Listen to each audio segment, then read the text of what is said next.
Space Mobile Podcast.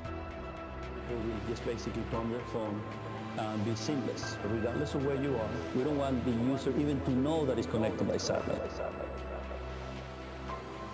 Listen, the opportunity that we have is very, very, very large. Hey everyone, happy Sunday. It's a beautiful Sunday, afternoon here in New York City. The marathon running, which is always a great event. Just got back from some kids soccer and I have a little bit of free time, so I figured I'd run a space and provide some additional thoughts about the article, or sorry, not the article, but the post that I'd put up about Globalstar and potential SpaceX interest or purported SpaceX interest and how Apple fits into that. If people can give me a thumbs up, I just want to make sure that before I start rambling, that people can hear me. Just look here.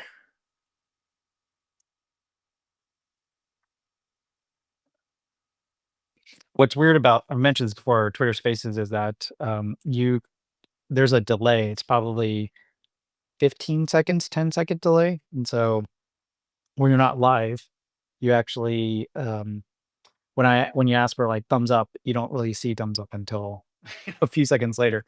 So anyway, thanks everyone for joining. I wanted to talk about some latest thoughts about the two information articles and then one Bloomberg article that leaked over this past week about a supposed Globalstar sale process and what it means and what it could mean. And there's an interesting precedent that I wanted to talk about, which kind of gives you a good sense of the potential deal dynamics and why a deal would be tough, unless, of course, I mean, all roads basically lead through Apple because they effectively control Globalstar.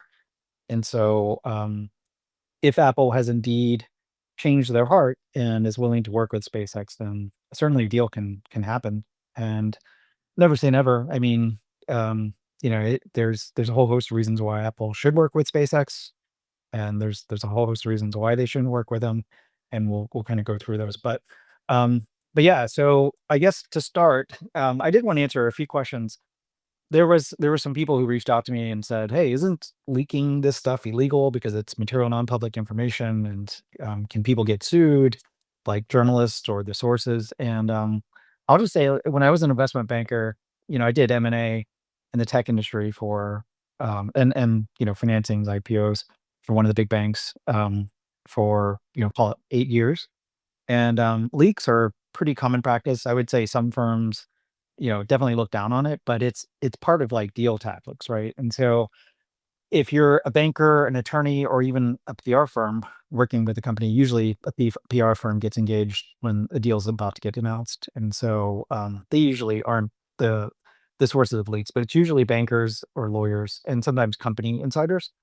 And the reason why leaks happen is that and this is why I've said, whenever you read something in the journal about a sale process or something high profile, you always have to ask yourself, why is it being leaked and who's leaking it, and what's their objective? What are they trying to accomplish? And so oftentimes leaks will happen for a number of reasons. For example, if a company has put itself up for sale, and let's say they send out feelers to various buyers, and let's say they're not getting the reception that they thought they would, that not as much interest, then you might go out to Bloomberg and say, "Hey, the company is in the process of selling itself," and let's say Amazon, Meta, and Google are thought to be lead bidders. Then all of a sudden, that makes potential buyers snap to your attention, like, "Oh, they've got real players there who are looking to potentially acquire the company. Maybe I should take a look too." And so that's one way where you can hopefully gin up more interest. It is risky though, because for any company that if you're in a hot sale process, it's actually usually a good thing, because then you can informally let the market know that there's a lot of buyers involved. You might also put a price out there, like the board might have some price expectations of like, "Hey, we think a clearing price of $10 billion or more will get the deal done." And so oftentimes that will get leaked too. But on the flip side, it can be risky, right? Because if it's oftentimes if there's a sale process that's not going well and you try to leak things like, oh, potentially Bain Capital is there and some other PE firm and here are the price expectations. Well, it's not as if the buy side, their advisors or the buyers are not sophisticated either. Sometimes they can kind of read the tea leaves and see what people in the process are doing and be like, oh, that article was leaked because this process is not going well. And so I can lower the price or I can just walk away like nothing's happening here. And so there is a risk, oftentimes some buyers who are in processes, if they see news leak, they will tell, even before the process starts, they'll tell sell side advisors, like, if there's any leaks, like, there's no deal. We're not going to be part of some public auction. And oftentimes, like, if the companies are in exclusivity, for example, let's say the buyer and the seller get into exclusivity for a period of, call it two weeks or something. Um, then leaks at that point are quite dangerous because as the seller, you don't want to piss off the buyer. And if you're in exclusive talks, um, you want to get that deal done. But then there's also other leaks that try to kill the deal. Like if you're um, let's say if you're a buyer who didn't make it to the final rounds or didn't get exclusivity, you might leak it to the Wall Street Journal to try to blow the process up. And so that's why there's so many different potential reasons why you might leak a deal, or leak a situation. You might try to set price expectations. Another thing is like sometimes buyers who are interested in a target company and they're unwilling to sell it, they'll put them in play. Like they'll actually leak an article and say, XYZ company approached so and so with a price this high and were rebuffed. And then all of a sudden the target is now that's like a very hostile approach where then you might have ARDs and event-driven hedge funds start buying the stock, and the stock goes up, 20, 30%. And then you've got these hedge funds calling board of management saying, hey, you guys should sell the company. And they're incentivized to do that because all of a sudden they're involved in a stock that's up 20, 30%.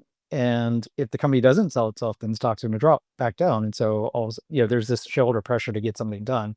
And so that would be like a hostile situation where, a buyer tries to put a company in play by leaking that they approached them or somebody else approached them, and then the company rebuffed them. And so other potential leaks are you could have attorneys or bankers, basically what we call like a trial balloon. Like they float a potential deal, and Globalstar would fit into this construct, by the way.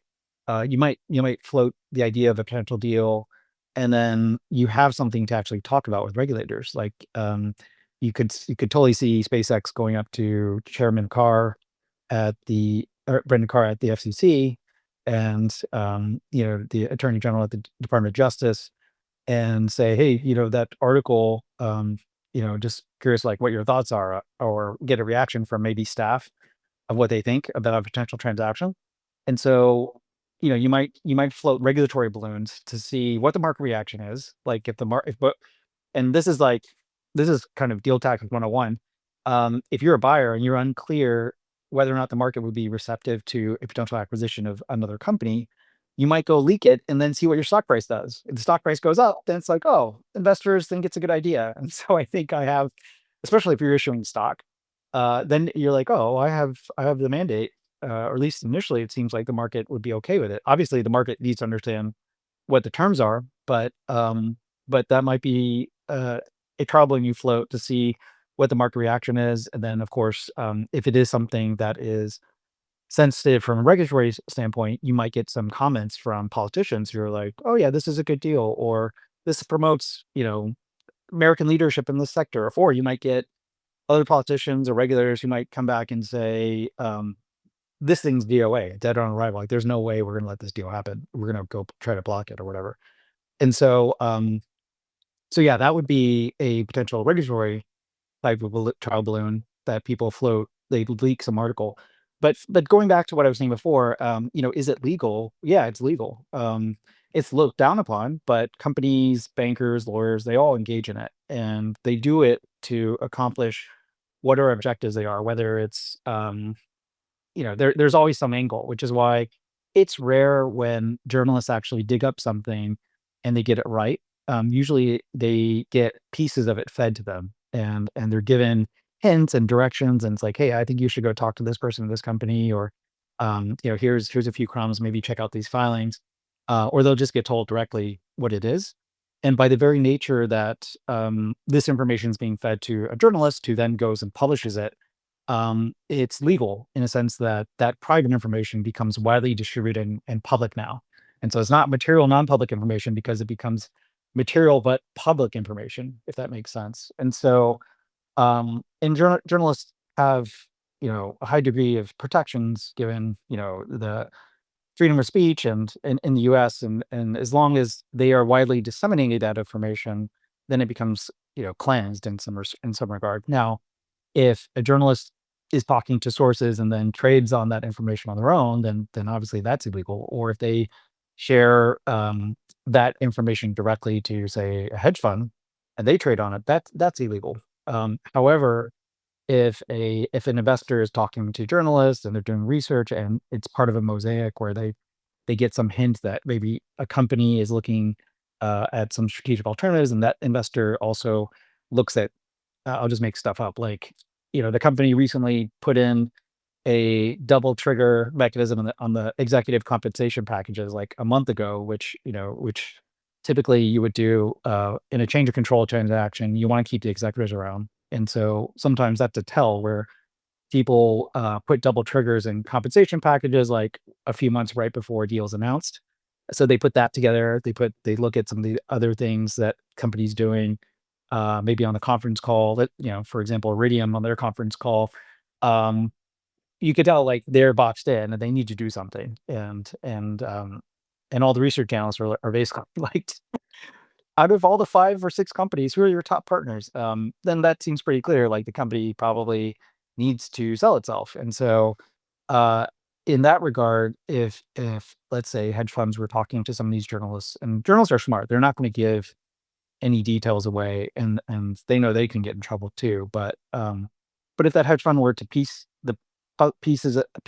together the pieces of the puzzle and create a mosaic of, like, I think something's happening with this company, that's legal, and that's stuff that, for example, Space Mob does. Like, you piece together various pieces of information. Who, what, what is a company?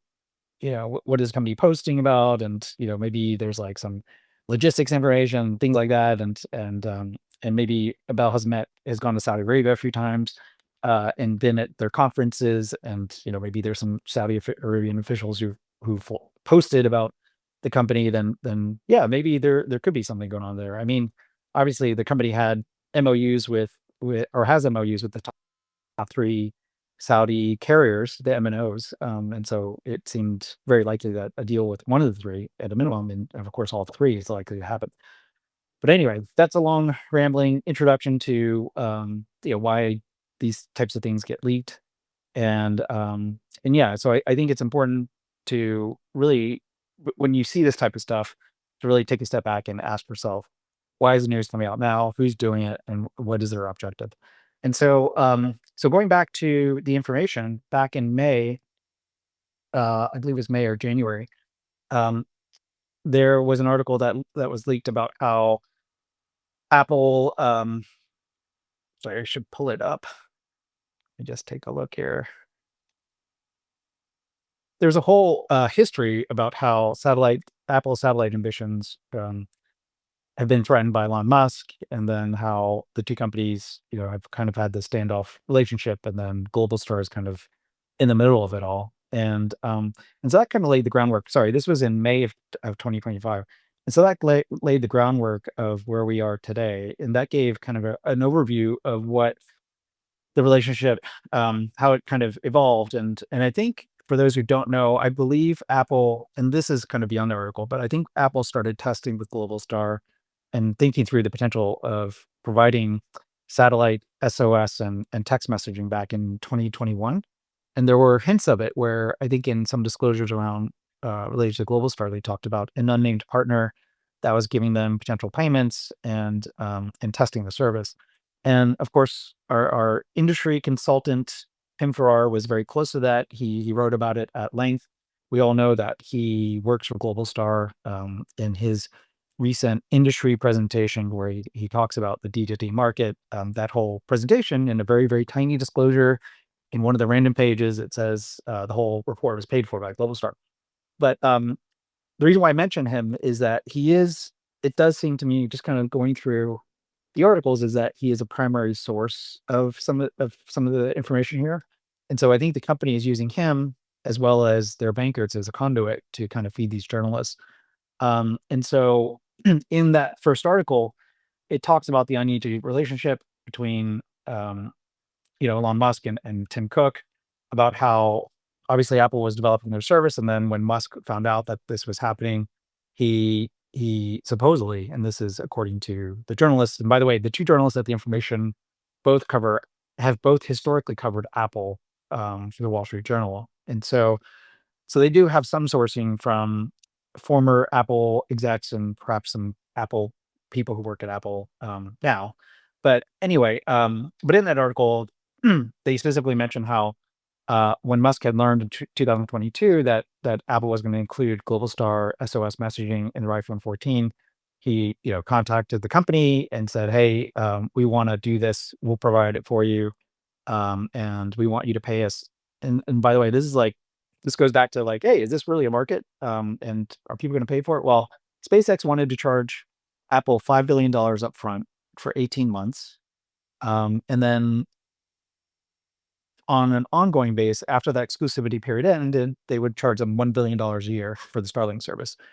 And they have supposedly, 72 hours to decide. And of course, Tim Cook and Apple rejected that. And then infamously, SpaceX announced in August of 2022 that they were going to partner with T-Mobile. They supposedly created this new technology that could connect to cell phones. They announced it in August 2022, which is announced right before Apple announced their new product with Globalstar, which was September of 2022. Interesting, of course, HT Space Mobile Blue Walker 3 was supposed to launch, I think it was that July or August, and then it got pushed back to September. And so, just like Musk does, and that's one of his talents, as well as T-Mobile, they got to be they got they were able to win mindshare amongst the news outlets, and they claim to this day that they were first announcing this potential product in August of 2022, when in fact, as we all know, AST Space Mobile kicked off this whole market in 2017. And so anyway, they in that article, it talks about how there's this uneasy relationship between the two companies. Obviously, SpaceX slash Starlink slash Tesla have various potential competing products. I mean, the biggest high profile one would be Elon Musk's, his alluding to potentially developing his own mobile phone to compete with Apple and Google, but then also trying to provide internet connectivity directly to phones and basically going around MNO carriers. And so, for those that don't know, there's also some additional history here between Elon Musk and Tim Cook. When Tesla was in trouble, I think it was like in I forget exactly how many years ago, but there was a point in time when Elon Musk had tried to contact Tim Cook and offered to sell Tesla to Apple when they were having tough times. And then um, and depends on whose account you read, but supposedly when they did talk, Elon Musk was like, "Hey, I want you to buy my company, and then I'll be the CEO of the combined company." And then Tim Cook was like, "No." And so there's some history between the two, and which I guess is a little bit of friction. But beyond that, obviously, and I've mentioned this before, given where what SpaceX is trying to do, I think they're going to be increasingly competitive with Apple, and I'll talk a bit more about that later. But anyway, so yeah, there was this article which I've posted it before. If you do a search on the information, or go to my profile, you can see the first article where it talks about the issues between the two companies and how Apple was, they made their bet with Globalstar, and then internally they've had some potential infighting around whether or not that relationship makes any sense, just given kind of how the market has evolved. And so fast forward, I won't go through all that article, but fast forward to, I guess it was like 2 or 3 weeks ago. We had another article from the Information talking about how SpaceX was proactively including Globalstar's spectrum band into its next generation satellites, which, as I mentioned before, that's something that you would just do anyway. You want to make sure that any ASIC that you're developing for this new satellite, you'll want to include every single spectrum band under the sun, because you never know what's going to happen in the future. And so, but then in this article too, it talked about how Apple um, would potentially support SpaceX's spectrum, and that, and in particular, EchoStar AWS 4 spectrum, which they're buying when they announced a deal to acquire that spectrum from EchoStar. And so, as I mentioned in another call, Apple is a handset manufacturer. They're trying to, they want their handsets to work with everybody's spectrum, any spectrum that is currently in use today, and any spectrum that's going to become available for use tomorrow. And so that's, that was something where I had actually tweeted a post about back in April, where Apple is trying to help define the next 3GPP standard, which is going to include all MSS spectrum. And so they were actively working at the standards setting body to include not only EchoStar spectrum, which SpaceX is acquiring, but also Legato, Biosat. I mean, any number of other satellite spectrum. They are actively working on shaping the standards around that, and they're going to include that in their next generation iPhone, which makes sense, right? Because as for Apple, they want to make sure that they are able to utilize any spectrum or any technology that their MNO partners, whether that's AT&T, Verizon, T-Mobile, or any MNOs globally, like whatever service they want to use, Apple wants to make sure that they have absolute compatibility with all of them, right? And so that's something that you would expect. However, the new part of, I guess, the new information that was in that article was the fact that, Globalstar, you saw some specific leaks from Globalstar, which, specifically mentioned a, and this kind of got further, I guess, further picked up by Bloomberg, who, and I'll explain the process of why Bloomberg ran an article, but it hit the Information article talked about how, and it introduced the idea that James Murrow, who's the chairman of Globalstar, he stopped being CEO, and I think Paul Jacobs took over from Qualcomm. But he's the founder who owns over 50% of Globalstar, and he's kind of brought them back from the dead several times by pitching a new story about how Globalstar would reposition themselves, and then Apple came in 2022 and basically bailed them out, right? Like they invested money into them, and in exchange for that prepayment, they got 80. Basically, Globalstar had to give away their entire business. They gave away 85% of their current constellation capacity and 85% of future capacity. And so, whether Globalstar builds those satellites and then operates the constellation, or if somebody else is doing it and they're using Globalstar spectrum, that 85% of capacity survives into perpetuity. And so, for all intents and purposes, Globalstar is effectively an Apple subsidiary, where, as a public investor, you own 15% of that satellite network capacity, which hopefully Globalstar can sell to somebody else, and then you get some economic return, hopefully, off of the 85% that you're servicing for Apple. And that's the deal. In their distressed situation, that's the deal that they were able to negotiate. The other thing is that Apple got 20% ownership in this SPV that holds all of Globalstar spectrum. And so, there's very particular rights around what they can do around Globalstar. They have a right of first refusal, which means if someone comes in and tries to buy the company, then Apple can come in and match them or top them in order to win the deal. But then some of these other business protections, which generally we don't know all the details, but by effectively having that right of first refusal and having ownership of 85% of the network, that's a de facto poison pill. What I mean by that is, if you don't have Apple's consent to buy the company, and again, you have to be comfortable with the fact that you only get 15% of the network and then some economic return on the rest. But if you don't have their consent, then they can de facto just block you from doing a deal. Um, and what I mean by that is, they could always, of course, threaten to match your deal or top it, but they can also just not give consent that they agree to a deal, right? Because they effectively control the entire company.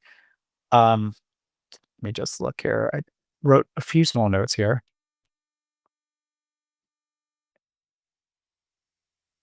But yeah, there is a parallel to another situation, which I'll talk about in a bit, but that I think is very similar and can kind of give us a sense of the weird deal dynamics here. But yeah, so that information article that came out recently, there were specific quotes in it which kind of allude to that they were being leaked by Globalstar, and in that article, you could kind of get a sense that Goldstar kind of sees, and I set this up in my Twitter post, but Goldstar specifically talks about a $10 billion price that James Monroe supposedly told some people who had direct knowledge. And so whenever articles refer to sources as direct knowledge of the matter, that's typically principals, like people at the company.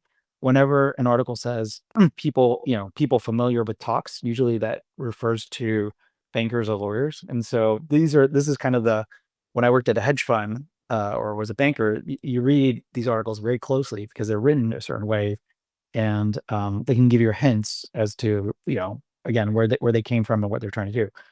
But yeah, if you take into account that the information article and then also the Bloomberg article that came out shortly thereafter, and the reason why Bloomberg ran an article is, as a journalist, when you see something like that, you might go, one of the best things that journalists can do is to try to go refute an article, meaning the information puts out an article and says, hey, the company is potentially interested in selling themselves. And then what Bloomberg or Wall Street Journal might do be like, oh, hey, I've got some free time. Let me go try to refute this article.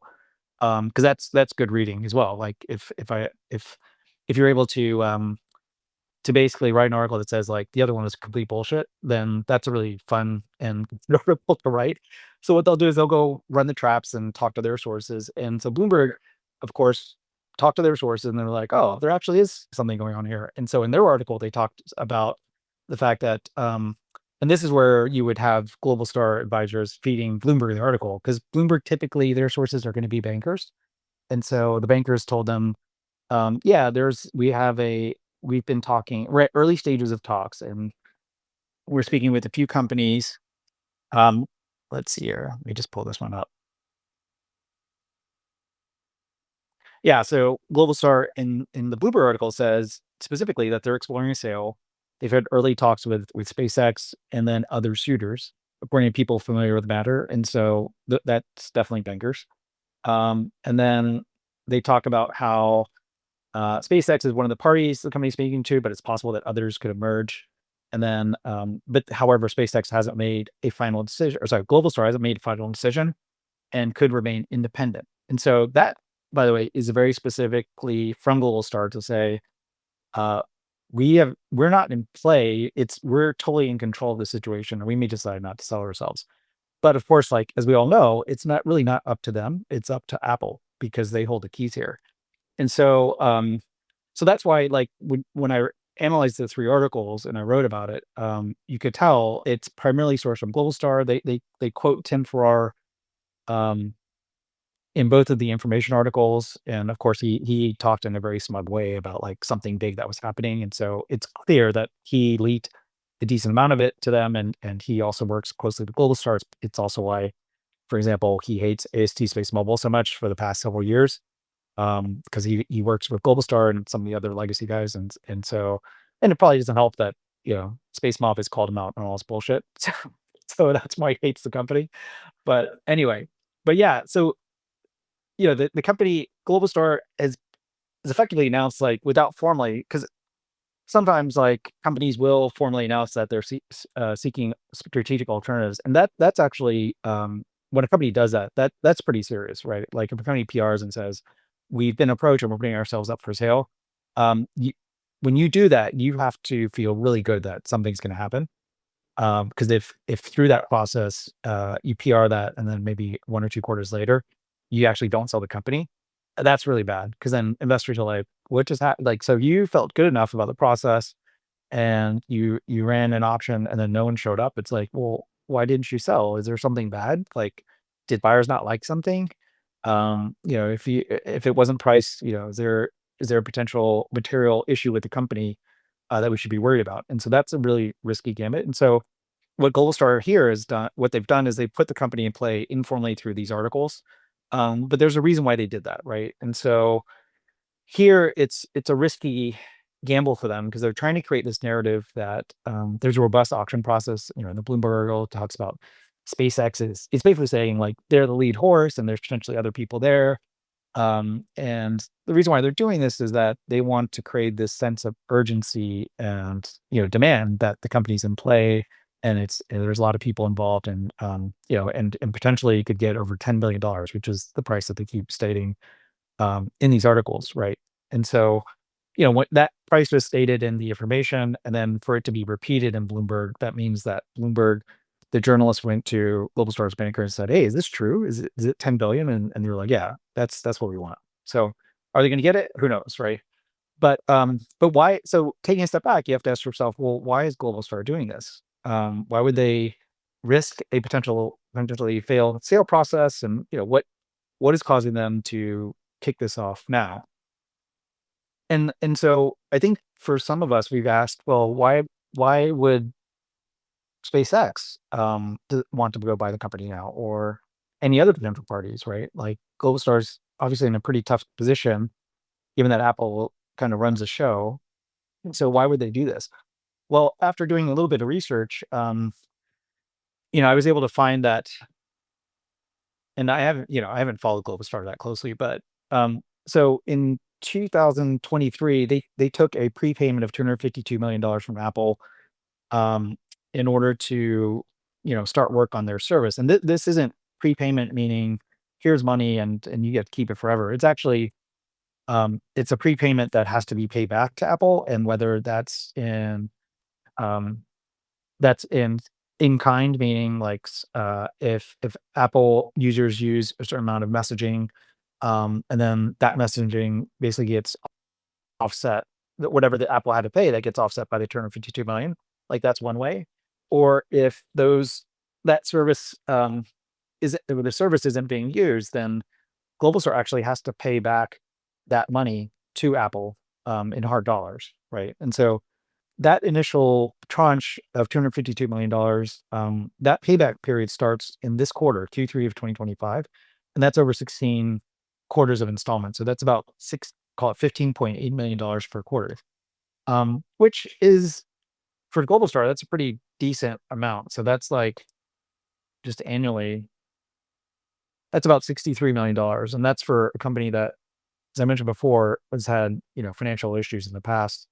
If I just look at Globalstar's projections for 2025, they're looking to make 265 million of revenue, EBITDA of 129 million.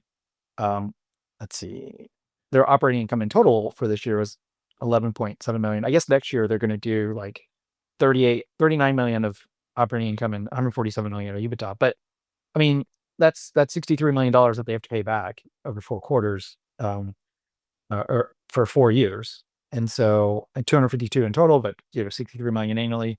So that's a pretty decent size nut. And then you've got another tranche. Globalstar got another 235 million of prepayment from Apple that they used to pay off their 2029 13% notes. And interestingly, those are the notes that our old friend Charlie Ergen had purchased, and I think he controlled most of those. And so Charlie Ergen, who is the founder and owner of Dish and EchoStar, he's had this history of buying credit in distressed companies and then taking them over. He did that with TBSD and TerraStar, which then ultimately, those two satellite companies, Spectrum, became what is known today as AWS4, which then he flipped to SpaceX for $19 billion. But anyway, but yeah, Globalstar went to Apple and said, "Hey, we need to borrow another $235 million in 2024 to go repay these notes so that Charlie Ergen, doesn't give us a hard time." And they're like, "Okay, fine, we'll give it to you." And so that 235 million has to be repaid either in service, Apple messages. They Globalstar charges them for the usage or in hard cash. And so $235 million over, let's see here, I think it's 32 quarters. So that's about $7.4 million a quarter, or that's $29 million a year. So now we're looking at 63 million and 29 million. That's $92 million that has to be paid back to Apple annually for a company that's doing 130, 150 million of EBITDA. That's a lot of money. And then on top of that, Apple provided the company, $278 million in March of 2025 to help build. These were prepayments to help build the next generation of their constellation, which I believe Apple in the contract can give up to $1.1 billion. I think in certain cases 1.3 billion. But again, like this is not like free money. That Globalstar actually has to pay this back. And so whether they pay that back through the service they provide to Apple or through cold hard cash, um, that that's money that has to be paid back over time. So if you start adding all this stuff up, Globalstar is in a tough spot, right? Like they still need to try to find customers for the 15% of the network that they currently operate, or the future network. That network doesn't do broadband; it just does SMS and SOS messaging.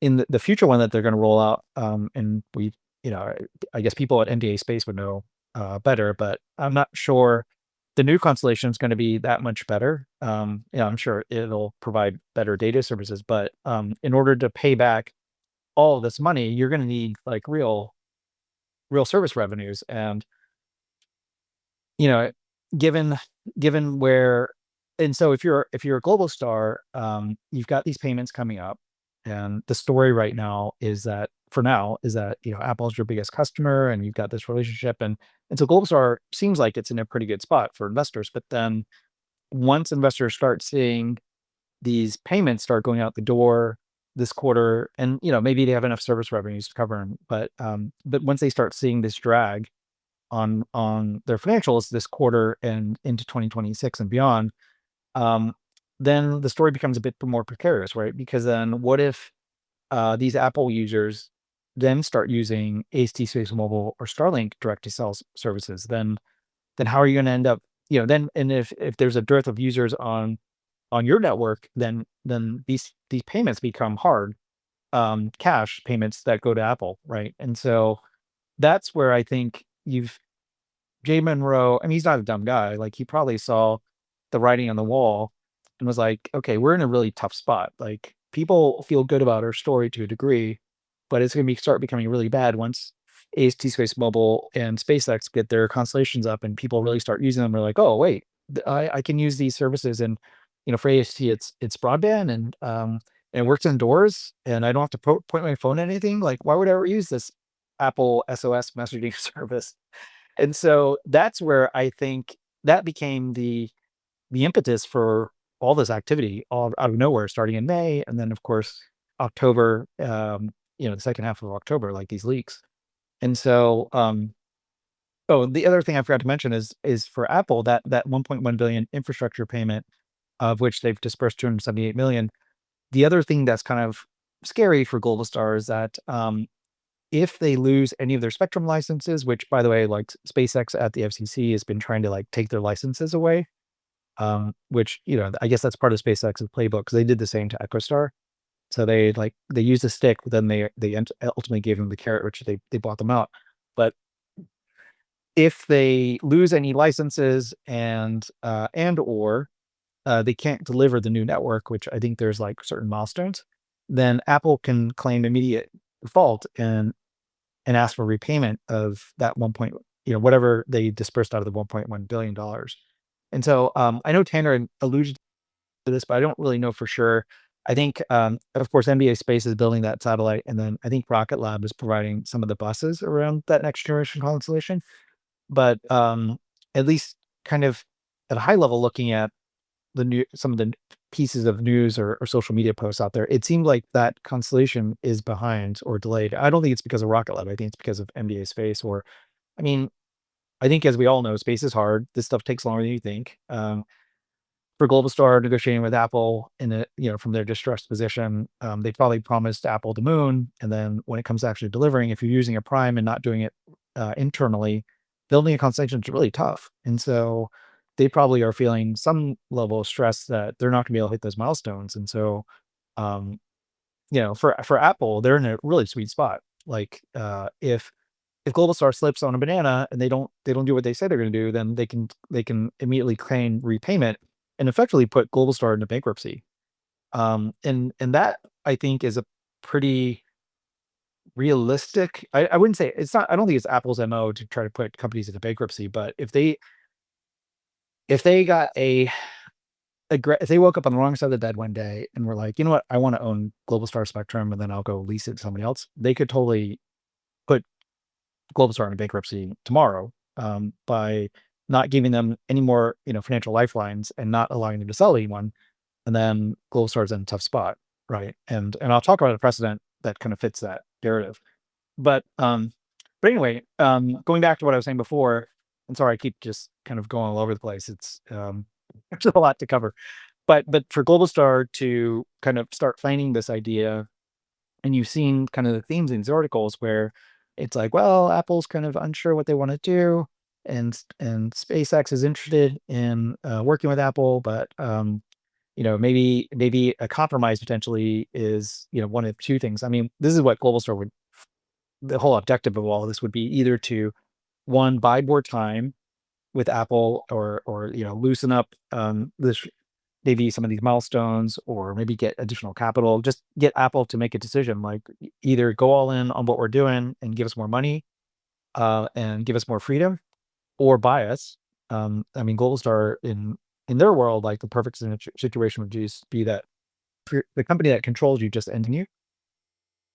That would be their highest, uh, their outcome.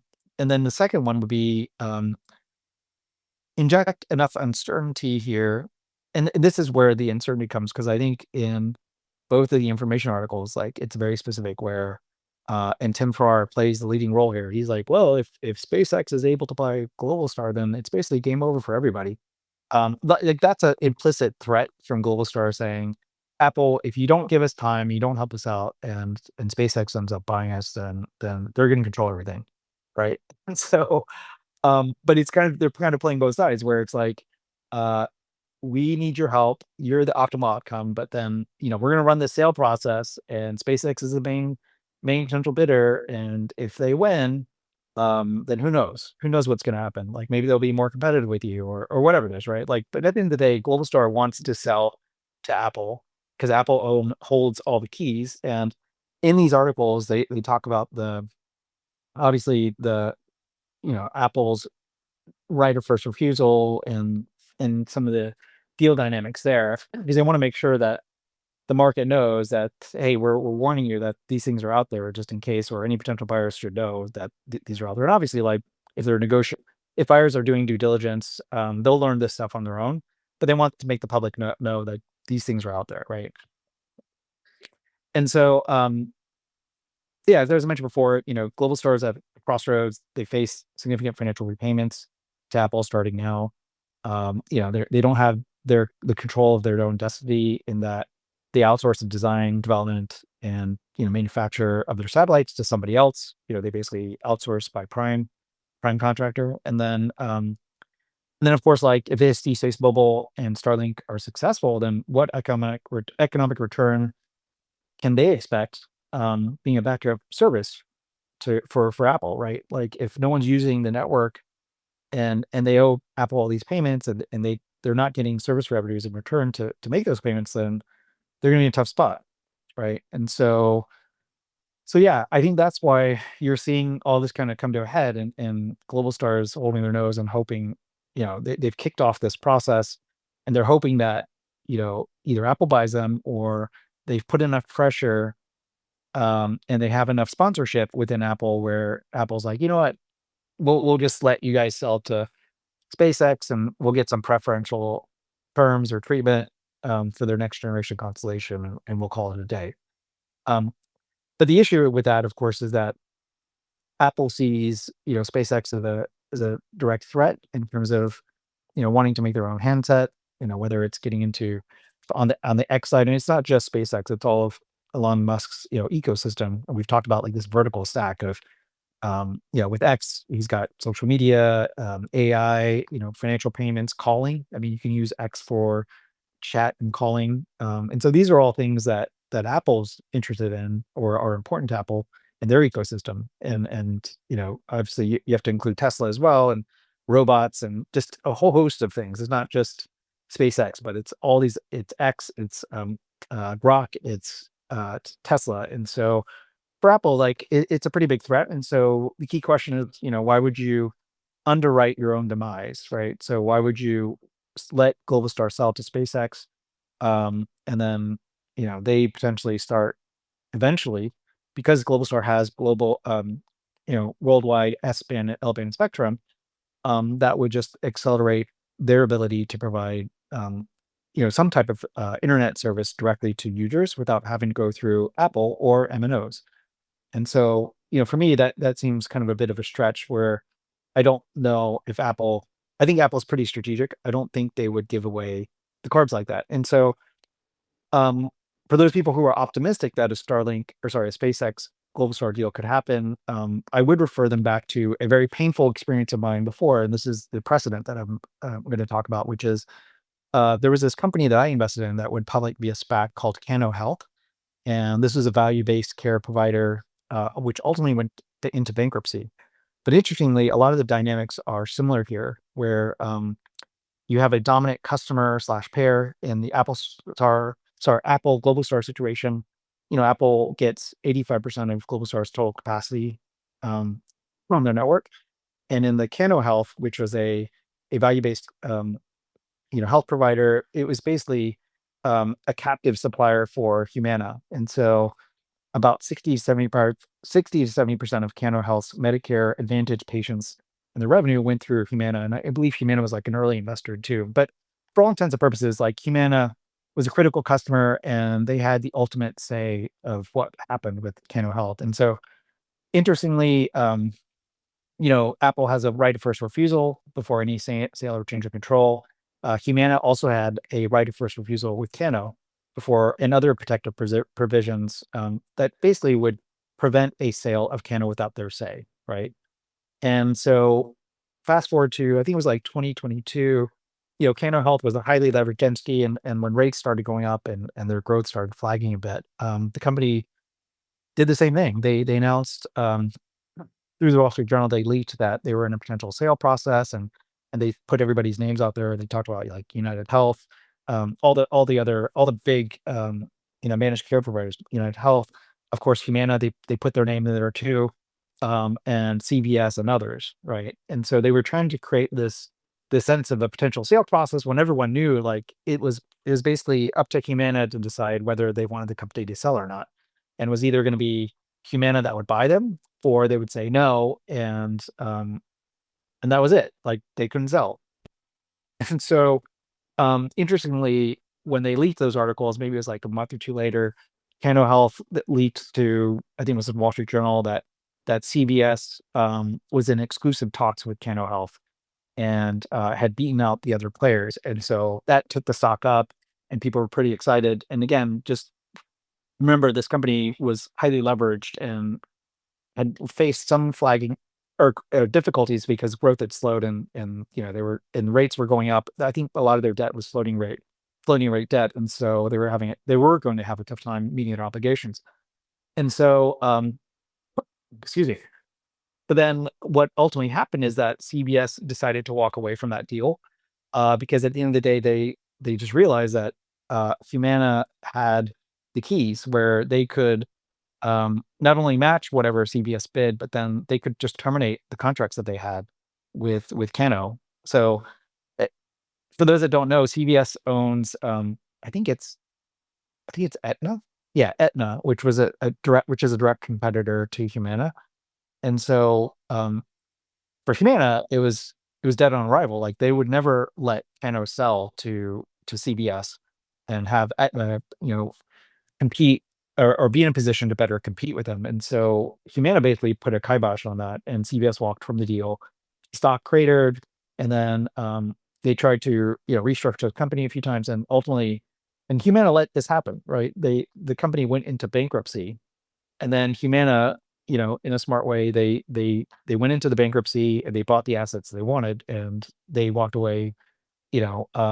So they were able to walk away with the assets that were important to them, and then the rest of Canada's business, which served United Healthcare, CBS, and other companies, that went under. So they actually damaged their competitors, and yeah, and they got what they wanted. But that was all. That whole situation was started by Cano Health because they were facing some financial difficulty, and they decided to put themselves in play, full well knowing that structurally they were disadvantaged because Humana ultimately had the cards, like they had the right of first refusal. They had other protective provisions that would basically prevent the sale of the company to anyone else.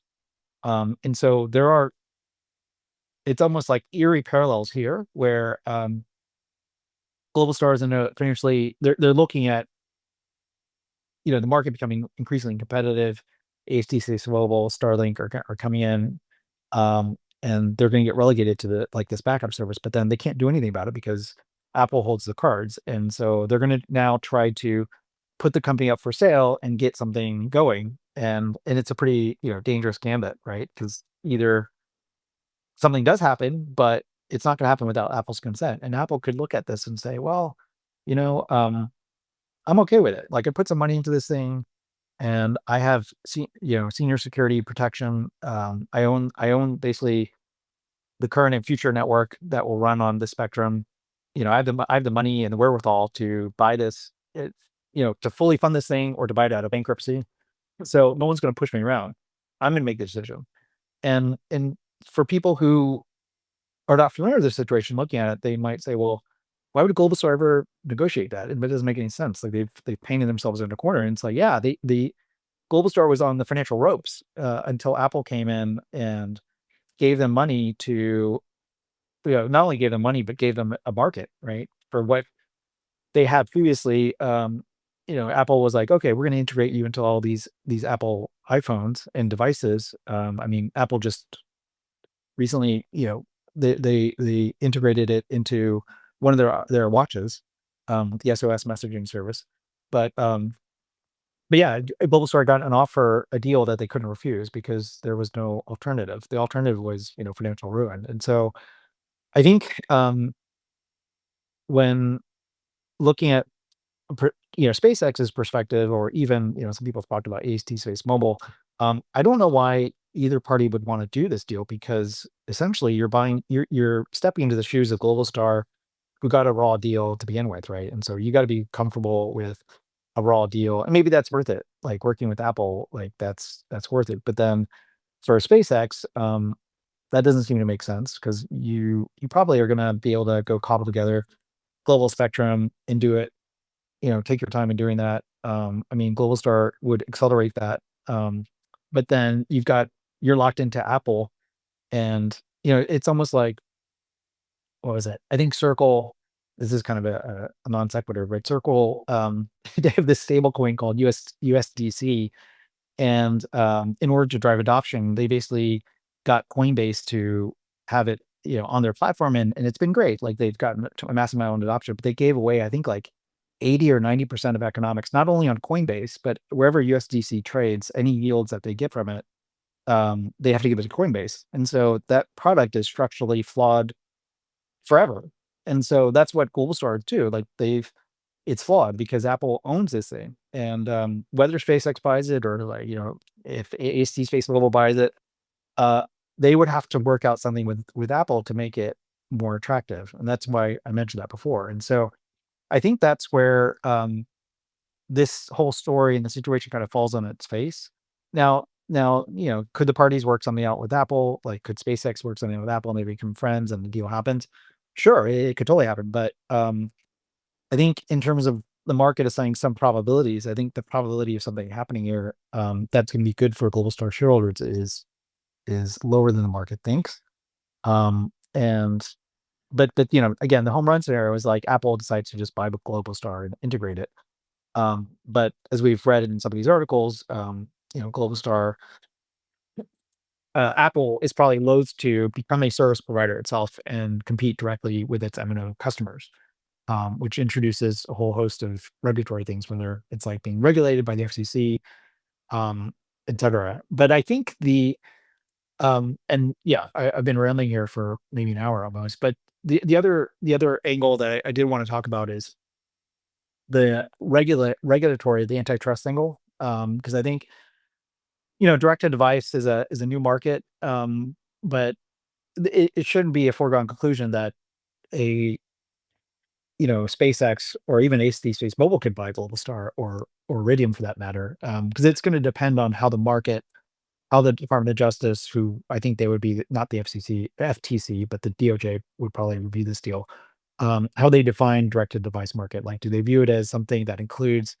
all the players, like, or do they, you know, like all data services, including satellite phones, or are they focused on the new market, which is these services to mobile phones? And do they slice up the market into messaging, or do they talk about it more broadly as just data in general, or are there subsectors of the market?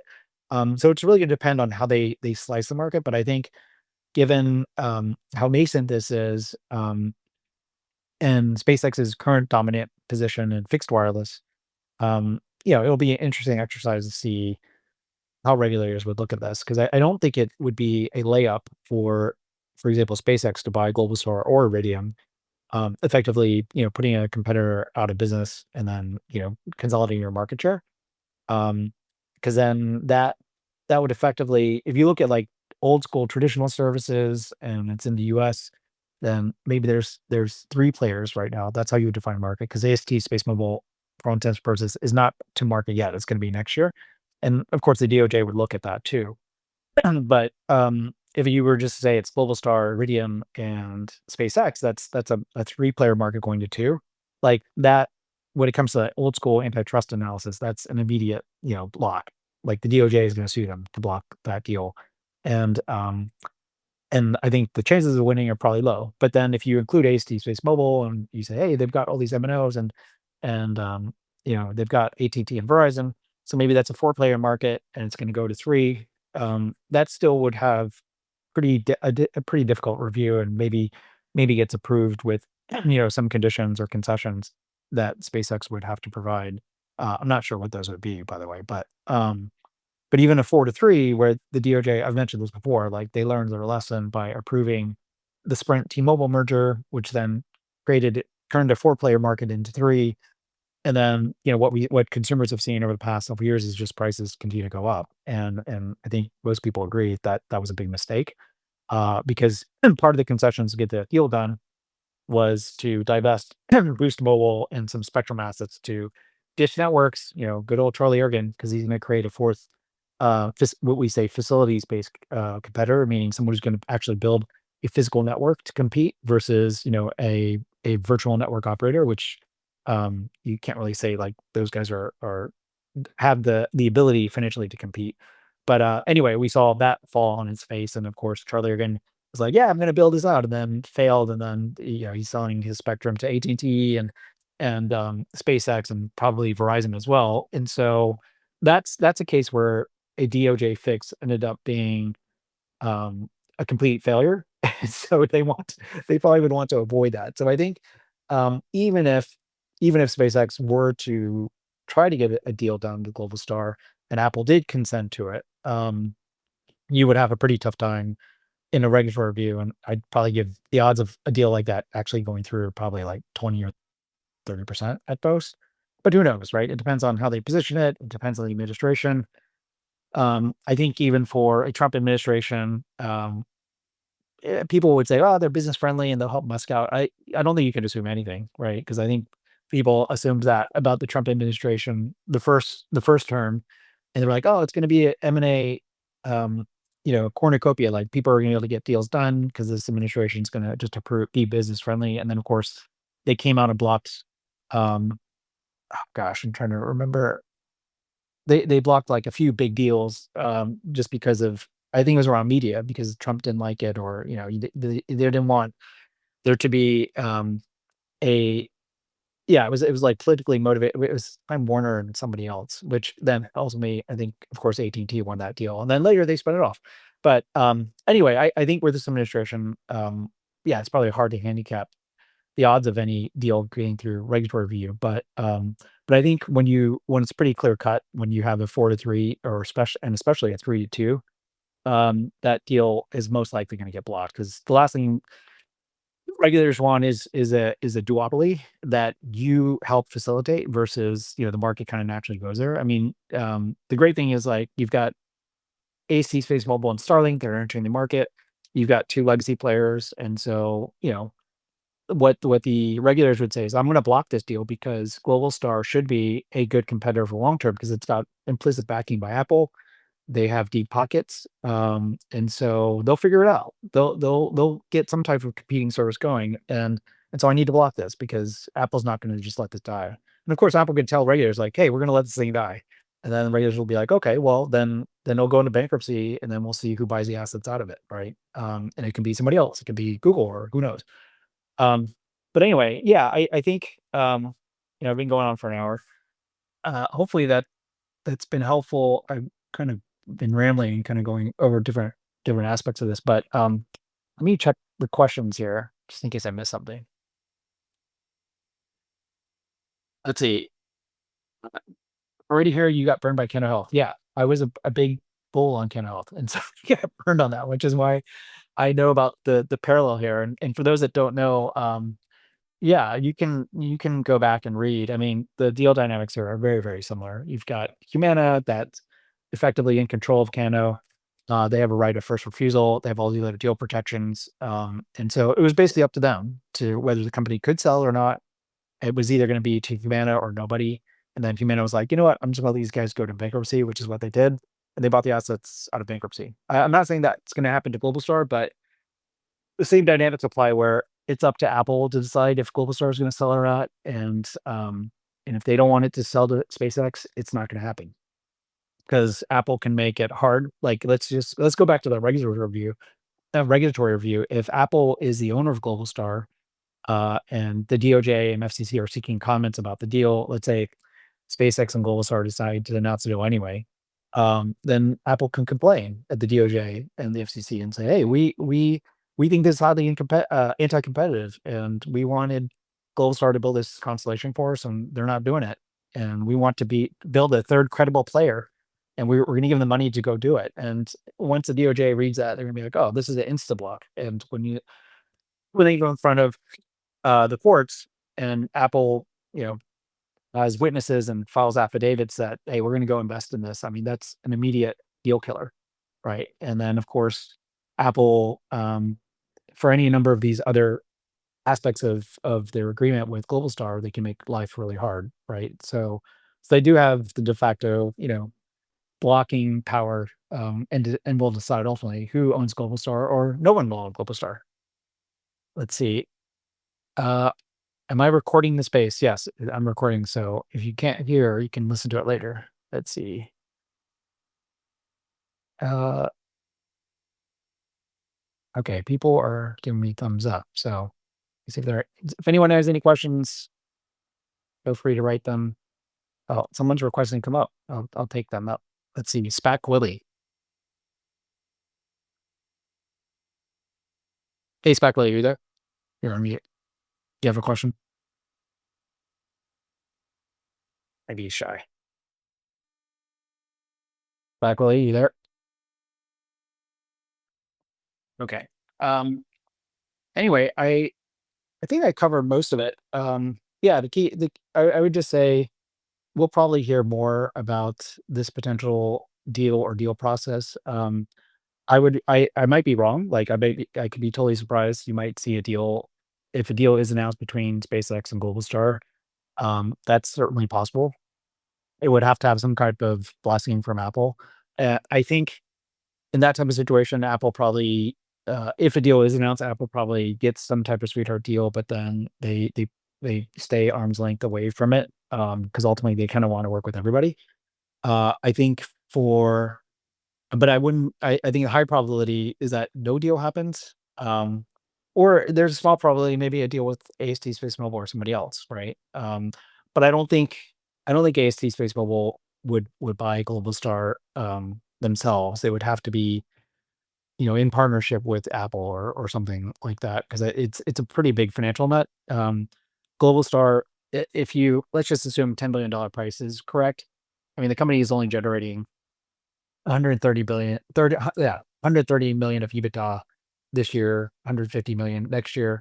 There are some, there would be some cost savings if you did a deal, but Globalstar is effectively, better dead than alive, because all the values in the spectrum is not really in the current operating business, because you basically shut it all down. Like the constellation's old, um, the spectrum is valuable, and with the new constellation, you could certainly deploy a really good, decent broadband service on that.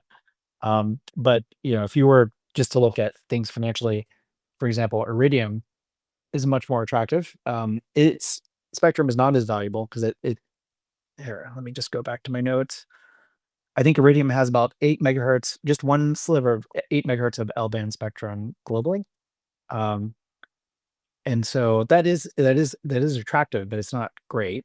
Um, but then Globalstar has uh, 8.7 megahertz of spectrum, L-band spectrum, and then 17 megahertz of S-band spectrum globally. So their position is much better.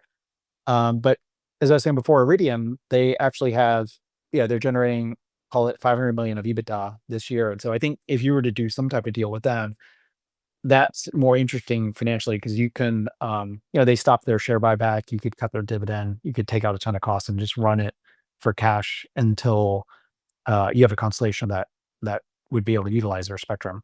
But anyway, maybe I'll end it there. My kids are back, so oh, I see Francisco. Maybe I'll bring you up here. If you have a question. Hey, Francisco, are you there? Hey, what's going on, man? Yeah, Hey, I'm here. how's it going? Here Sunday, getting ready for the week. Yeah. But real quick, I wanted to clarify that the CEO of Globalstar on the third quarter, he actually mentioned that they have received the buses from Rocket Lab and MDA, and that they were expecting to receive the second batch of buses like by the end of Mm. this quarter. So Rocket Lab is not late on those buses, for what it sounds like. I don't know where that rumor came from. Yeah, I don't know. I mean, it's I think Tanner, he's up here too. Maybe he can clarify, um, but I think And the I, sorry, go ahead. Okay, and I did listen to the CEO talking about this during the third quarter, so it's not something that I read or somebody told me. I just actually listened to it. Right. Yeah. But go ahead. Yeah. I mean, I as I was saying before, I don't think it's a Rocket Lab issue, but I think I think Taylor was writing about how maybe the timing has been off, which, as I was saying before, like it wouldn't be a surprise, right? And I think for a company like Globalstar, who was negotiating from a position of weakness, for them, they probably told Apple like, "Hey, we're going to do all these things, and this is going to be great." And then, of course, when it comes to reality, as we all know, space is hard and it takes time, and it's like, was it Viasat? Um, I mentioned this as an example for when people get all testy about things taking longer than you think. Like Viasat, their second satellite came, what, 5 years delayed. I think it's launching on ULA in the coming weeks.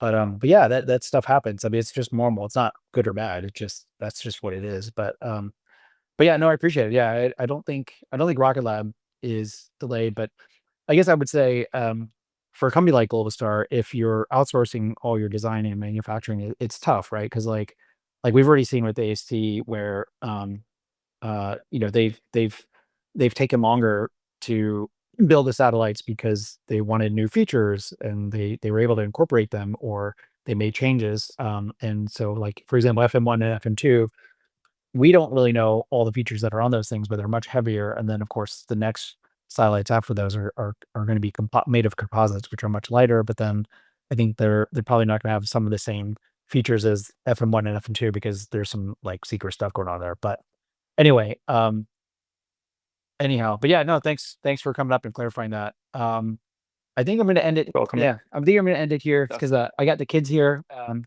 I did want to give a shout out to the Dodgers, which I was potentially going to do Space Yesterday, but then I was watching the game and it was probably one of the best World Series games I've ever seen. But sorry for Blue Jays. But hey, it was a great series. But yeah, we'll see what this week brings. I think there's going to be more news from HT Space Mobile, especially as we head into the quarter. And so yeah, I'm very optimistic and bullish, and I think, as someone, I alluded to this, or I did a post about it before. It's just interesting to see how this industry has evolved, where what was once thought impossible is now kind of accepted as, this is the new state of the market. And these legacy players are, we've gone from 1 or 2 years or 3 years from them saying, being comfortable and smug about their position, to now having to sell their companies, both Globalstar and Iridium, which is kind of nuts. But yeah, that's life comes at you fast, man. That's how things work, and when you've got innovation at play. But yeah, thanks everyone for joining. Hopefully that was helpful. Stay tuned for this evening.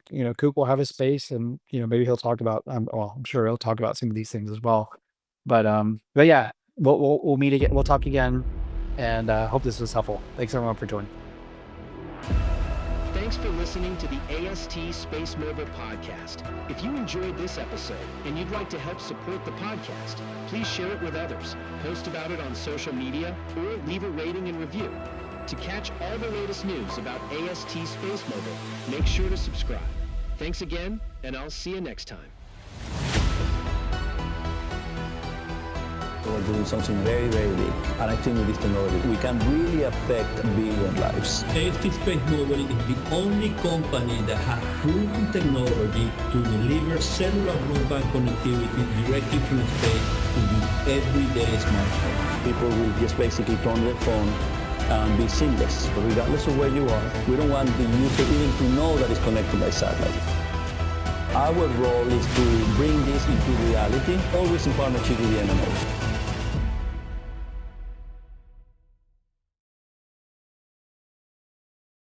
Listen.